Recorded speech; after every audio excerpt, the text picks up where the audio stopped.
everybody. It's so good to see you again. I've been doing videos where you've been looking at other things, and I'm like, I want to see you guys. So I hope you're having a good day. I'm Cherie, and I welcome you to my channel. I hope you all are doing well and having a great weekend. This probably won't be a real long video. I just thought I'd hop on here and show you something that I got at Cracker Barrel the other day. It's not much. It's just little ornaments. I thought I'd show y'all. I thought y'all might like that. I don't really do hauls because I really don't shop that much. But anyway, they had their ornaments 40% off. So I got me a few. I know my tree's little, but I think they'll still be okay. I got some big ones on there too. But I got this one. It says, Dear Santa, I've been mostly good. And I made you cookies. Yeah, that's me right there. And then this one's a little colorful sock monkey. I thought he was cute. Ain't cute? Aw. I got a little colorful snowman. And he'd be cute just to sit around. I think he'd sit up pretty good. But ain't he cute? I thought he was cute and colorful. And, let's see, where are these? I'll put these in a little bit. Oh. This one is the Holy Bible. You can't have Christmas without the Bible. Ain't that right? And the glitter ones. I remember now she told me she was putting the glitter ones, anything with glitter on them, in a different bag and stuff. And this one's for Gizmo because we haven't gotten him an ornament yet. So that's Gizmo's ornament. I might even try to write his name Gizmo across there. And this one I got in memory of my mom. She'll hang on my tree every year. It's a little angel. So I got that in memory of my mom. And other than that, that's the only ones I got. That's all I got. Wasn't too shabby. They wasn't that expensive. I think the most expensive one was, let's see if I can see. I think all of them together was $13 and something. $2.99, $2.39, $2.99, $1.19, $1.79, $1.79. So I don't know which one's which, but the bigger ones were probably the most expensive ones, I'd say. But anyway, that's that little tidbit of information. And today is the 7th. So if you'll give me a minute, I'll get my Bible and we'll just go on and read the 7th while we're at it. You want to do that? Hang on just a minute. Okay. We will read in Luke chapter 7. So, give me just 1 second here.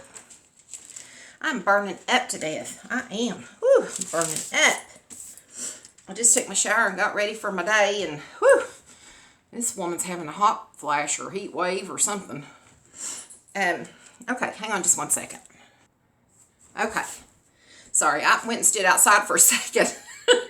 It's embarrassing. I probably shouldn't even told y'all done that. Y'all didn't know what I was doing, did you? Alrighty. Luke chapter 7. The faith of a Roman officer. When Jesus had finished saying all this to the people, he returned to Capernaum. At that time, the highly valued slave of a Roman officer was sick and near death. When the officer heard about Jesus, he sent some respected Jewish elders to ask him to come and heal his slave. That's Gizmo.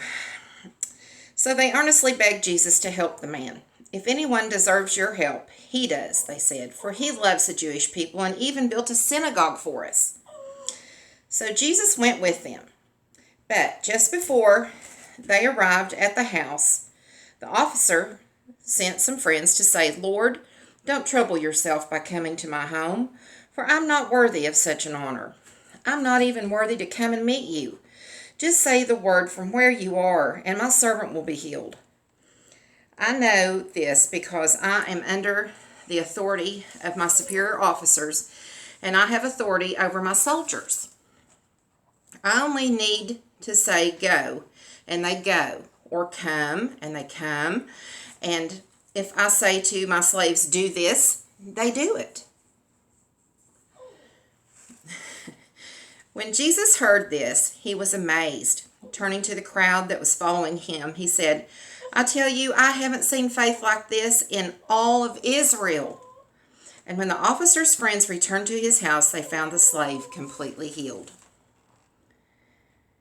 Soon after Jesus went with his disciples to, oh, I forgot.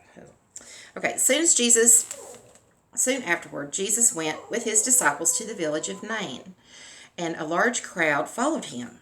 A funeral procession was coming out as he approached the village gate. The young man who had died was a widow's only son, and a large crowd from the village was with her. When the Lord saw her, his heart overflowed with compassion. "Don't cry," he said. Then he walked over to the coffin and touched it, and the bearers stopped. "Young man," he said, "I tell you, get up." Then the dead boy sat up and began to talk, and Jesus gave him back to his mother. Oh, get out of here. Great fear swept the crowd, and they praised God, saying, "A mighty prophet has risen among us, and God has visited his people today." And the news about Jesus spread throughout Judea and the surrounding countryside. The disciples of John the Baptist told John about everything Jesus was doing.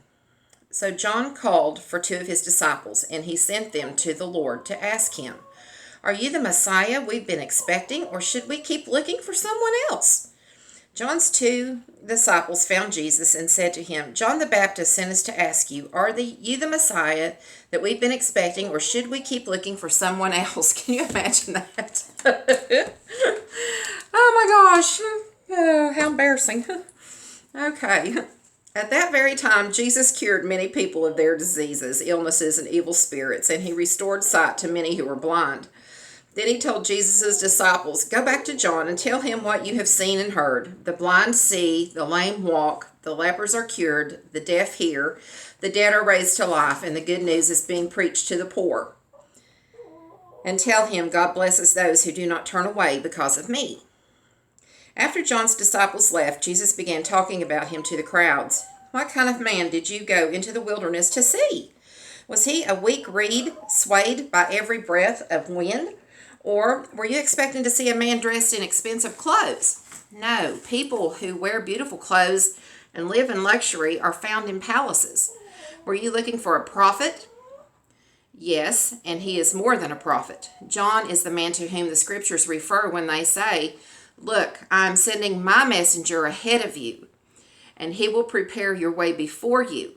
And I tell you, of all who have ever lived, none is greater than John. Yet even the least person in the kingdom of God is greater than he is." When they heard this, all the people, even the tax collectors, agreed that God's way was right, for they had been baptized by John.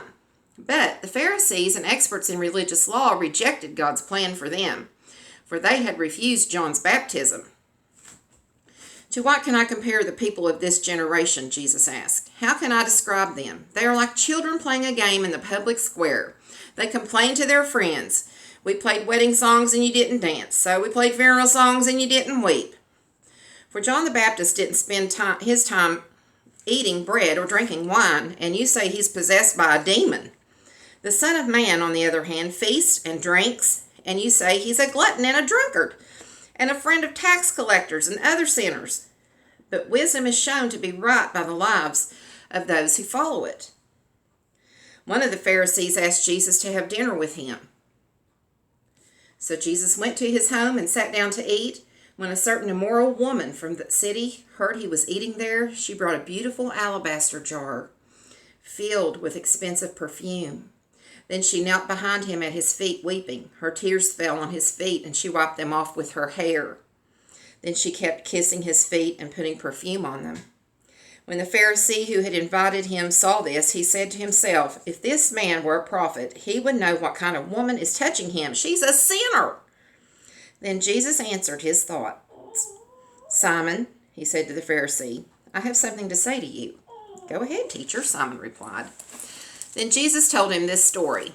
A man loaned money to 2 people, 500 pieces of silver to one and 50 pieces to the other. But neither of them could repay him, so he kindly forgave them both, canceling their debts. "Who do you suppose loved him more after that?" And Simon answered, "I suppose the one for whom he canceled the larger debt." "That's right," Jesus said. Then he turned to the woman and said to Simon, "Look at this woman kneeling here. When I entered your home, you didn't offer me water to wash the dust from my feet, but she has washed them with her tears and wiped them with her hair. You didn't greet me with a kiss, but from the time I first came in, she has not stopped kissing my feet. You neglected the courtesy of olive oil to oint my head, but she anointed my feet with rare perfume. I tell you, her sins, and they are many, have been forgiven. So she has shown me much love, but a person who is forgiven little shows only little love. Then Jesus said to the woman, your sins are forgiven. And the men at the table said among themselves, who is this man that he goes around forgiving sins? And Jesus said to the woman, your faith has saved you. Go in peace. That's a good one. I really like that one. That's a very good chapter, full of good stories and lessons to learn. Well, I hope you enjoyed that. And that'll be our reading for today. And hopefully I can get back on here, Lord's willing, for the reading for tomorrow. If not, you go on and read it on your own. You know the rules. If I ain't on here, you still got to read. I'd still like for you to. You don't have to, but I'd like for you to. So anyway, I hope you all have a great weekend. Remember to live, love, laugh, and laugh some more, because laughter's the best medicine. And also, if you go to church, have a good time at church tomorrow. Smile and welcome everybody and talk to everybody. If you don't have a church home, go out and find you one. It's what, an hour out of your day? It's an hour well spent. And you can go find you a church that you really love, and that'll be your church from now on, maybe. You never know. And anyway, just wanted to throw that tidbit out there. And I hope you all have a great day. And I'll see you back here, hopefully really, really soon. Hugs. Bye-bye, everybody.